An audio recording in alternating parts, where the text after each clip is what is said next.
Buenos días, queridos compañeros. Mi nombre es Geraldine Vanessa Vidal Bolaño. Soy estudiante de la Fundación Universitaria Tecnológico Confenalco. En estos momentos me encuentro cursando noveno semestre de Contaduría Pública. En esta oportunidad me complace informarles un poco acerca de la NIT 2 y la NIT 16. Primeramente voy a empezar por la NIT 2.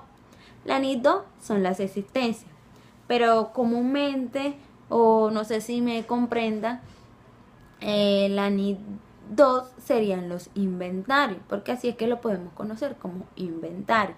Esta norma tiene su alcance, valga la redundancia, en los inventarios. Pero, ¿qué son los inventarios?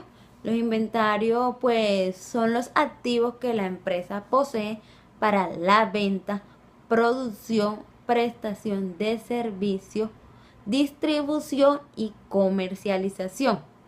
Esta norma, a su vez, tiene unas exclusiones de los inventarios, entre los cuales encontramos el contrato de construcción de la NIT 11, los instrumentos financieros, los activos biológicos de la NIT 41 y la explotación minera. Los inventarios pueden medirse según su costo histórico o su valor neto realizable. Su valor neto realizable es aquel que el valor neto realizable es la estimación de venta en el transcurso de la explotación del bien menos los costos incurridos en él. Entre el costo histórico y el valor neto realizable se hace una comparación. Cual de estos dos sea menor, ese será la medición o el valor de la medición que nosotros tendremos en cuenta. Un ejemplo de valor neto realizable es cuando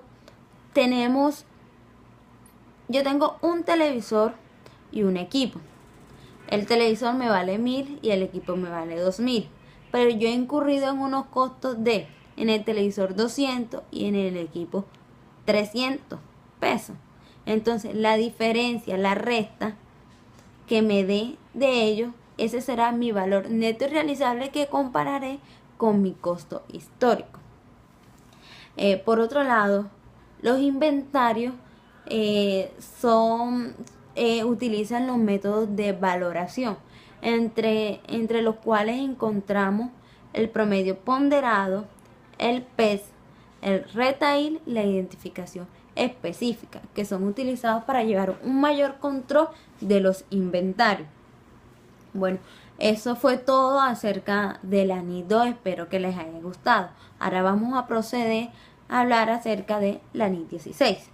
La NIT 16 son las inmovilizaciones, pero con ese nombre no la conocemos, pero en sí son la propiedad, planta y equipo.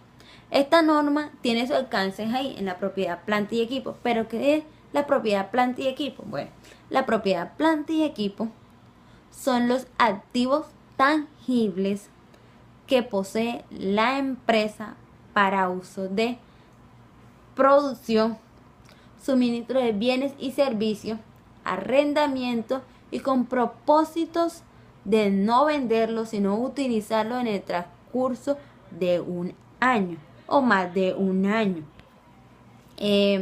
Estos activos, según el estatuto tributario, tienen una vida útil. Esa vida útil equivale a 5, 10 y 20 años, pero también cuentan con una vida útil real. Esa vida útil real es estimada por un experto capacitado en ese tema que nos puede decir qué vida útil puede tener realmente un activo, depende de su utilización. Ya esta persona tiene conocimiento previo y nos dice cuál es la vida útil real. Otro tema muy importante sobre la NIT 16 es el valor razonable. El valor residual. El valor residual es el precio estimado o el precio de venta de un activo al finalizar su vida útil. ¿Cómo así? ¿Y para qué eso? Bueno, Cuando estamos haciendo la depreciación de un activo, tenemos que tener en cuenta el valor del activo y también el valor residual. Por ejemplo, en este caso, si tenemos un activo que nos costó 50 millones de pesos, pero su valor residual es de 1 millón de pesos, entonces nosotros decimos lo siguiente: el valor a depreciar es igual al valor del activo o al costo del activo menos el valor residual. En este caso, los 50 millones menos el millón nos daría un valor a depreciar de 49 millones de pesos. Entonces, ese 49 millones de pesos lo vamos a dividir entre la vida útil y nos dará la depreciación si la queremos mensual o anual. Así es el proceso para hacer la depreciación. Pero, ¿qué pasa cuando nosotros tenemos un activo que costó bastante, costó mucho, y que dentro de esos activos tiene implementos o elementos que equivalen a otro activo? Bueno, en este caso, cuando eso sucede, ya nosotros tenemos que tener previo conocimiento de que si ese elemento que compone ese activo sea activo realmente, o sea, ese elemento sea un activo, que sin eso no, o sea, no funciona. Bueno, en este caso hacemos una depreciación por componente. Por ejemplo, yo tengo un barco. El barco me costó, vamos a decir, 300 millones de pesos. Pero dentro de ese barco hay una pieza que nos cuesta 100 millones de pesos. Bueno, esa pieza nos cuesta 100 millones de pesos. Lo que hacemos es coger el valor del barco en su totalidad, que son los 300 millones de pesos. Le restamos los 100 millones de pesos del elemento, el componente que tiene, y nos da un costo de 200 millones de pesos. A esos 200 millones de pesos es lo que vamos a depreciar. Si no hay valor residual, son los 200 millones de pesos que vamos a depreciar. Pero si hay valor residual, le restamos su valor residual y lo dividimos, y ese es el valor que va a ser depreciable. Y con relación a los 100 millones de pesos del otro elemento, bueno, también le sacamos su valor residual, tiene o no tiene, y el valor que quede es el que vamos a depreciar. Esa es la depreciación por componente.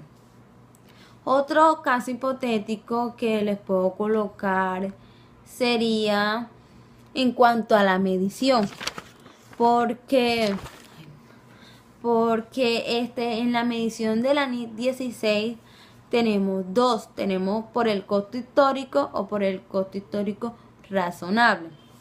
El costo histórico es con el que viene el activo finalizado un año. Ese pasa igual siempre y cuando no se haya hecho una compra de un activo de la cuenta, que de pronto son un edificio, una maquinaria o un vehículo. Si se compra, cambia. Si no se compra, sigue igual. O cuando haya una baja o cuando haya un deterioro. Pero lo mismo no sucede para el costo histórico revalorizado. ¿Por qué? Porque en esto incurre un avalúo. Un avalúo es realizado por un experto que te dice: este activo a este momento cuesta tanto. Entonces, por ejemplo, tú tienes que ese activo te costaba 10,000, o sea, te costaba 10,000 pesos, ¿verdad? Y entonces vino un experto y le hizo el avalúo y te dice que eso vale 12,000 pesos. O sea, tienes una diferencia de 2,000 pesos. El avalúo puede que sea mayor o puede que sea menor, pero te dio un avalúo de 2,000 pesos. En este caso, cuando se utiliza el costo histórico revalorizado, hay que tener en cuenta que si nosotros lo utilizamos, en 3 años hay que volver a realizar el avalúo.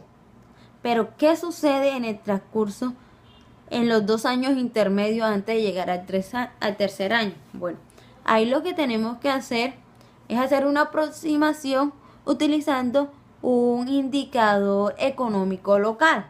Un ejemplo sería el IPC. Entonces nosotros miramos el valor del IPC, entonces cogemos ese porcentaje y lo multiplicamos al valor del avalúo. Se lo multiplicamos al valor del avalúo, eso nos da un valor. Bueno, ese valor lo cogemos y se lo sumamos al valor último del avalúo y eso nos dará el del año siguiente. Así hacemos con el otro hasta llegar al tercero para que nos dé el avalúo. Esto con relación